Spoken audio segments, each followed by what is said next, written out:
Assalamualaikum warahmatullahi wabarakatuh. Halo semuanya, perkenalkan nama saya Nurul Jian Salsabila dari jurusan Teknik Industri Angkatan 2023 dengan nomor NIM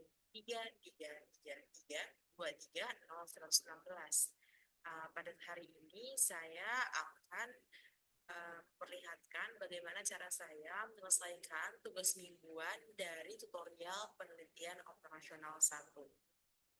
Dan juga saya berasal dari kelompok 22. Oke, di sini terdapat soal pemenuhan gizi pada usia anak sangat penting untuk perkembangan kesehatan mereka, yakni dengan cara memenuhi kebutuhan makronutrien tiap anak. Namun, kesanggupan tiap manusia dalam memenuhi kebutuhan asupan gizinya dipengaruhi oleh biaya dari makanan itu sendiri. Oleh karena itu, perlu adanya optimasi biaya pemenuhan asupan gizi pada makanan bagi anak-anak untuk tujuan mencari komposisi jenis dan jumlah yang dapat memenuhi kebutuhan anak-anak dengan biaya yang seminim mungkin. Nah, seorang ahli gizi melakukan penelitian terhadap seorang anak laki-laki yang berumur 6 tahun dengan tinggi sebesar 1,15 meter dan berat badan 20 kilo. Nah, setelah ahli gizi itu mendapatkan nilai kebutuhan total kalori anak tersebut dalam satu hari, yaitu sebesar 1148,9 kilokalori. Selanjutnya dihitung kebutuhan makronutriennya. Batas atas untuk protein 100,45 gram, batas bawah protein 28,7 gram, batas atas lemak 44,65 gram, batas bawah lemak 25,51 gram, batas atas karbohidrat 186,57 gram, dan batas bawah karbohidratnya 126,16 gram. Nah, kemudian ahli gizi itu meminta kepada anak tersebut untuk milih menu makanan hariannya. Maka diperoleh hasil sebagai berikut. Nah, ini ada nama makanannya dan juga jumlah dari protein, lemak, karbohidrat, dan kalorinya per 150 gram makanannya. Dan di sini juga terdapat harga dari makanan tersebut. Nah, kemudian pertanyaannya adalah tentukan berapa gram dari masing-masing makanan yang harus dikonsumsi oleh anak laki-laki tersebut untuk memenuhi asupan gizinya agar meminimalkan biaya totalnya. Nah, kita disuruh cari nilai dari minimumnya. Nah, kemudian ini dikerjakan menggunakan software Excel dan juga Pocket. Nah, ya, seperti yang dapat dilihat di layar. Di sini dapat terlihat, kita dapat mengasumsikan kalau misalkan si X1 itu sebagai nasi putih, X2 sebagai tahu, dan X3 sebagai tempe. Itu variabel tujuannya. Kemudian dari bentuk soal cerita tersebut, kita dapat ubah menjadi soal eh, model matematis. Nah, kemudian seperti ini. Jika misalkan Z min 2300 plus 2300 X1 ditambah 1000 X2 ditambah 890 X3. Nah, yang kemudian fungsi kendalanya diubah yang tadi tabel tadi yang per 150 gram diubah dari kayak gini dari tabel yang ini. Dan juga disesuaikan untuk kurang lebih atau lebih darinya itu dari batas atas dan juga batas bawahnya. Dan kemudian ini ada fungsi non negatif dan juga kita pindahkan kan ini Z-min itu dari harganya kita ubah ke dalam bentuk baku. Jadi dari bentuk umum ke bentuk baku itu terdapat beberapa aturan ya, dan juga caranya itu gimana. Caranya itu kita bisa nambahin kayak variabel slack, variabel artifisial, sama variabel surplus. Nah, untuk tandanya kurang dari itu, maka yang kita pakai adalah kita tambahkan variabel slack. Kalau misalkan tanda itu lebih dari, maka tambahin variabel artifisial sama kurangin variabel surplus. Kalau dari contohnya. Nah, kalau misalkan dia itu pakainya sama dengan kayak gini, maka ditambahin variabel artifisial saja. Nah, kemudian setelah itu kita buat tabel seperti ini. Nah, dan juga isi dari tabelnya tersebut untuk nilai solusi itu didapatkan dari nilai kanan pada fungsi kendala untuk bakunya. Kayak gini kan 145, 287, dan seterusnya. Nah, kita isi tabel gini yang kayak X2, X3 ininya itu sesuai sama fungsi di sini, fungsi dari bentuk bakunya. Kemudian setelah kita isi dan udah sesuai, maka kita cari ZJ-nya. ZJ itu didapatkan dari hasil perkalian variabel dan dijumlahkan. Jadi ZJ itu rumusnya adalah sigma CBI ini dikali sama kolom. Jadi misalkan kayak gini, buat nyari 220,8 M itu cara nyarinya 2,1 dikali 0, jadi kolom ini diiniin, ditambah 2,1 dikali M, ditambah lagi 0,1 dikali 0, sampai seterusnya sampai semua kolom ini udah, sampai 478 dikali M, baru didapatkan hasil seperti ini. Nah, yang kemudian ZJ min CJ-nya itu didapatkan dari hasil ZJ-nya ini, sedangkan CJ itu nilai yang ini. Jadi jadinya 220,8 M min 2.300. Nah, setelah kita nentuin ini, buat menentukan kolom kuncinya itu kita bisa lihat nilai yang paling gede. Nah, nilai yang paling gede di sini yang mana? Dari ZJ min CJ. Nah, nilai yang paling gede adalah ini ya. Nah, maka ini menjadi kolom kunci. Nah, setelah itu kita kan mau nyari baris kunci. Cara nyari baris kunci itu gimana? Caranya adalah sama dengan kita harus nyari indeks yang paling kecil. Indeks itu carinya nilai solusi dibagi sama kolom kunci.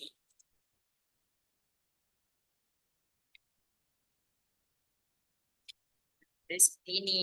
Terus kita lihat mana yang paling kecil. Oh, ini 1,26. Kita highlightin aja biar lebih kelihatan jelas. Nah, setelah itu maka udah didapetin nih tabel simulasi awalnya. Kemudian kita dapat beralih ke iterasi satu.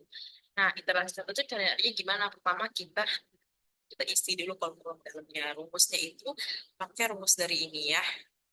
New value, odd value, dikurang kolom kunci yang sebaris, dikali baris kunci yang sekolom, habis itu angka kunci. Nah, ini pertama odd value-nya kan ini, dikurang kolom kunci yang sebaris yaitu ini, dikali baris kunci yang sekolom berarti ini, dibagi sama angka kunci. Kemudian ditutup, dan ini harus dikunci ya. Jadi ini dikunci 4 kali, dikunci itu FNF4 3 kali, ini kunci 3 kali, ini dikunci 2 kali, berarti FNF4 2 kali, dan ini dikunci 1 kali aja. Kemudian enter, kemudian nilai ini di-drag ke samping solusi ya, sampai ke bawah. Nah, kita dapatkan nilai seperti ini. Kalau misalkan kita udah dapat nilai segini, kita putihin dulu ya, biar lebih gampang buat bikinnya. Nah, setelah kita dapatkan nilai yang seperti ini, kita cari lagi nilai ZJ-nya pakai rumus yang tadi. Rumus CBI dikali kolom, terus habis itu dijumlahkan. Nah, copy aja ya, ini dari nilai yang udah dihitung. ZJ-nya segini,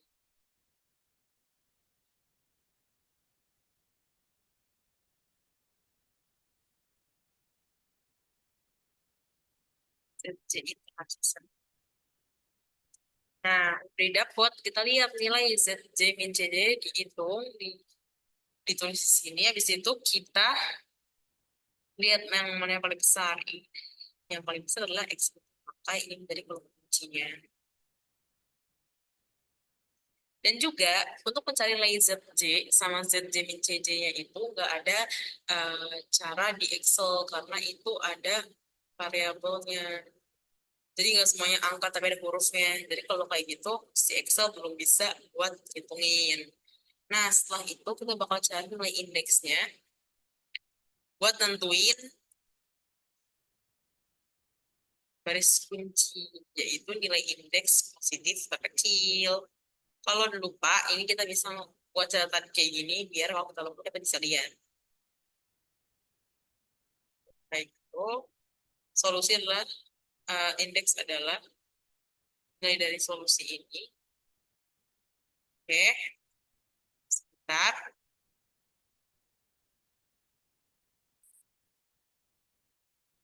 Oke, cara nyarinya itu nilai solusi dibagi sama nilai dari kolom kunci. Ya, di enter.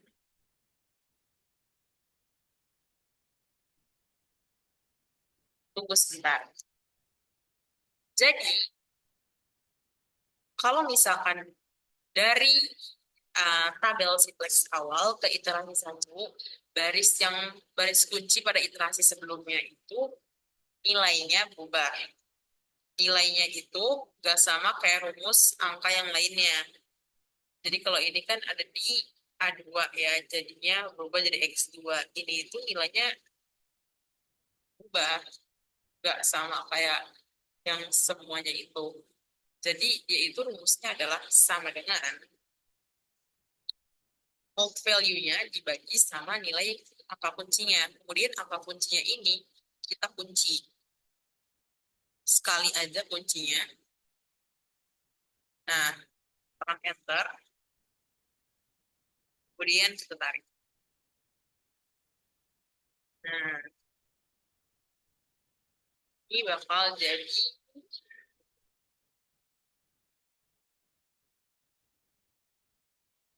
nilai yang baru. Kita ingin lagi, kita warnai di warna dia sesuai. Lalu nilai indeksnya, nah setelah kita nentuin ini kan tadi kolom kunci yang awal, terus kita nentuin replace dari yang baris kunci sebelumnya ke baris kunci yang baru, habis itu baru kita tentuin ZJ sama ZJ minus ZJ-nya. Nah, indeksnya untuk nilai div seperti ini kita ganti aja sama div. Nah, setelah itu kita pakai rumus yang sama lagi sama dengan kita tentuin dulu ini yang mana yang baris kunci. Nah, di sini yang paling kecil adalah ini, berarti ini yang akan jadi baris kunci. Dan dia tuh nilai indeks positif terkecil.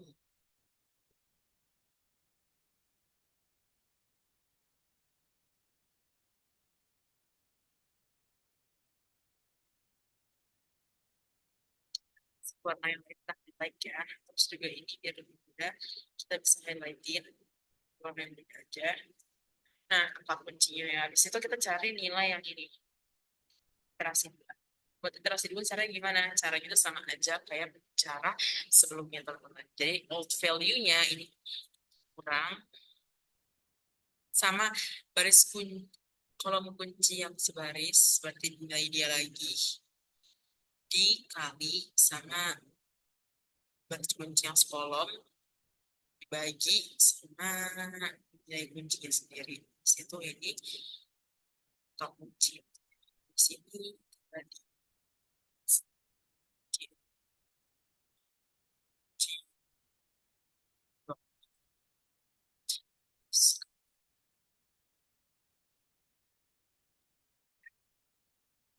ini tinggal di drag aja.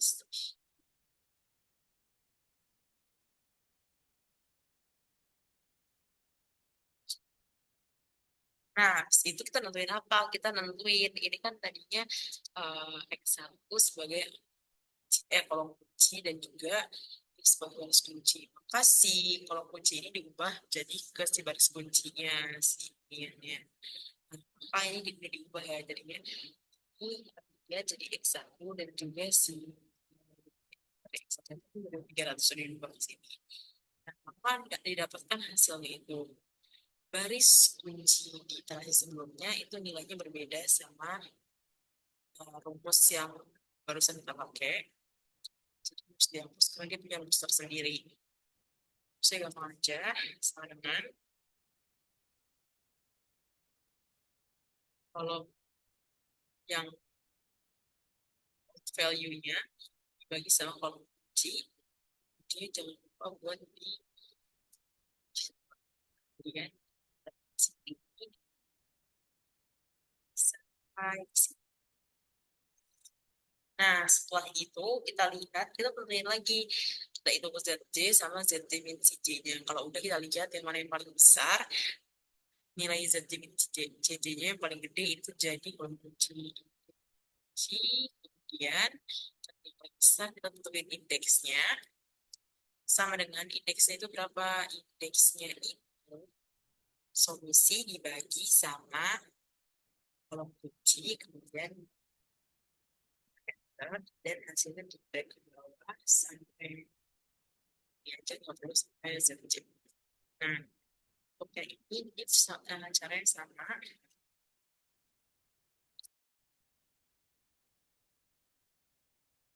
Ke tip lalu.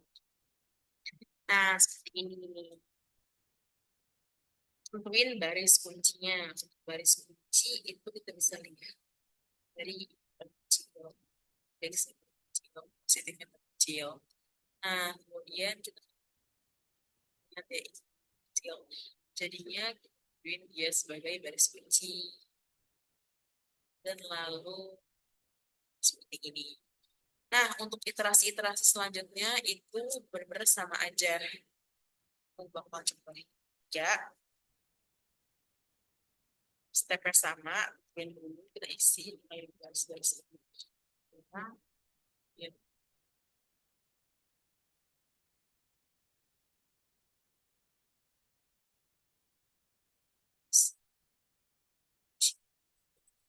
ini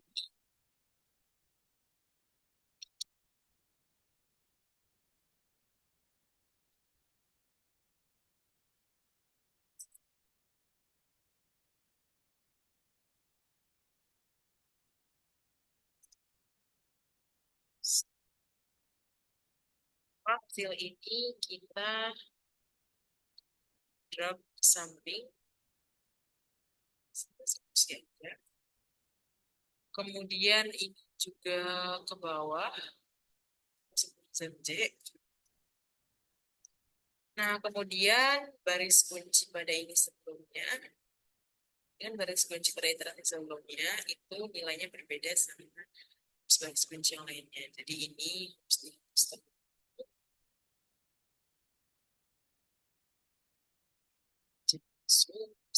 masukin rumus yang tadi ya teman-teman, kita bisa menerus ini value dibagi sama kunci. Ya, ini jangan lupa untuk di satu kali. Ya, hasilnya bisa di drag aja sampai bagian solusi. Oke. Kemudian kita cari lagi ZJ, terus juga ZJ min CJ yang awal. Kemudian kita cari nilai ZJ min CJ yang paling gede. Nah, ini jadi kita jadikan dia sebagai kolom kunci. Nah, setelah itu kita cari nilai indeksnya lagi. Rumusnya adalah solusi dibagi sama kolom kunci. Seperti biasa, div itu diubah aja, teman-teman. Jadi, kutip min juga sama kutip aku min. Oke, lalu kita lihat ini yang paling kecil nilai indeksnya, yang positifnya jangan yang negatif. Itu kita jadikan sebagai garis kunci.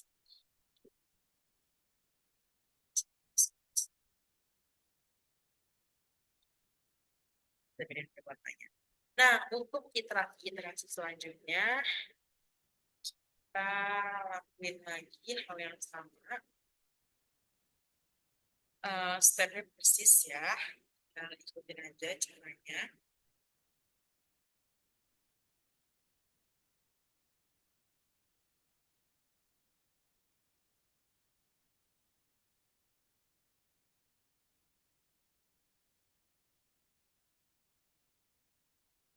Karena itu aku tinggal copy aja iterasi yang udah aku lakuin agar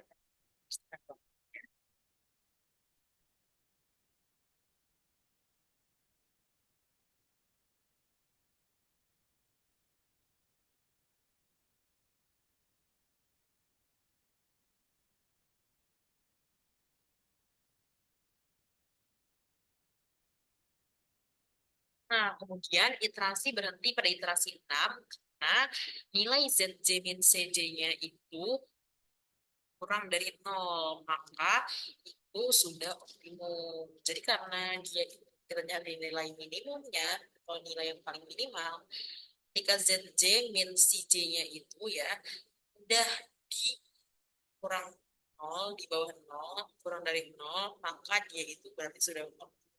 Yang berarti bahwa nilai minimum biaya untuk konsumsi anak tersebut sehari dengan makanan yang dipilihnya adalah 8.488,14 rupiah. Selanjutnya kita akan menggunakan software OGM.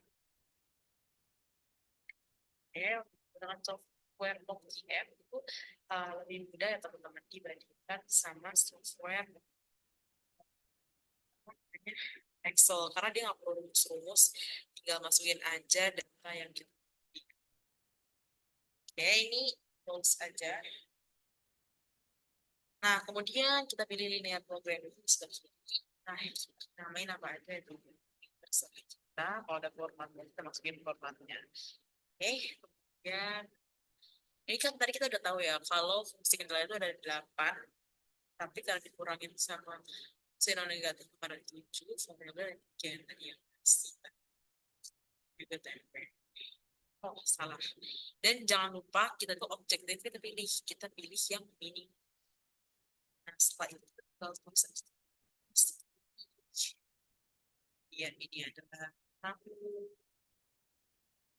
Oke, nilainya juga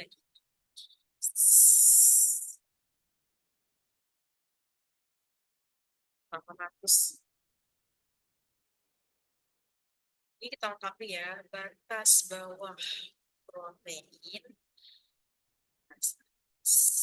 protein ini juga batas bawah dari lemak, batas atas dari lemak, batas bawah dari karbohidrat,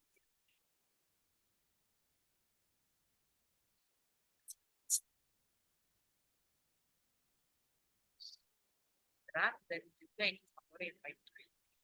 Nah, kita isi aja nilainya. Ini kan kalori 78 dari yang 271. Ini 1,9. Dan jangan lupa kita perhatiin laptop itu kadang tiap laptop beda-beda. Kalau misalkan di software game itu kita harus ada apanya. Karena kalau misalkan ketekan harusnya koma tapi kita pakainya titik itu nggak bakal bisa. Tapi kebetulan kalau di laptop aku itu bisanya pakainya titik. Jadi itu bakal pakai titik. Sama aja sih sebenarnya PDX mirip-mirip. Soalnya kalau kita pakai tanda yang salah itu nggak bisa uh, dipastikan oleh softwarenya.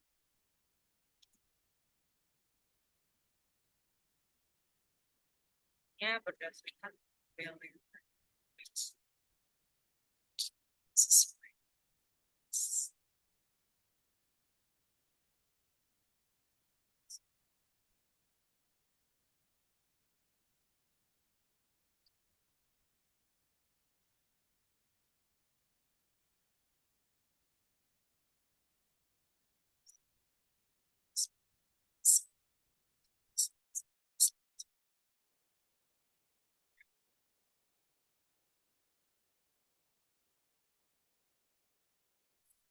Ya, adanya kita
Kemudian setelah di ini kita cek lagi apakah ada yang salah. Kalau udah benar semua aja. Nah, teman-teman, hasilnya itu kita dapatkan sama yang tadi di Excel. Ternyata biaya minimum yang didapatkan untuk pemilihan makanan yang anak laki-laki tersebut beli sebesar 8.488,14 rupiah. Dan di sini pembagian ini kalau kita membuka iterasi, melihat iterasi untuk soal di sini sampai di Excel kita bisa melihat langsung, dan juga itu tuh tanpa kita harus masukin rumus. Jadi iterasi itu udah benar-benar muncul. Oke, perlunya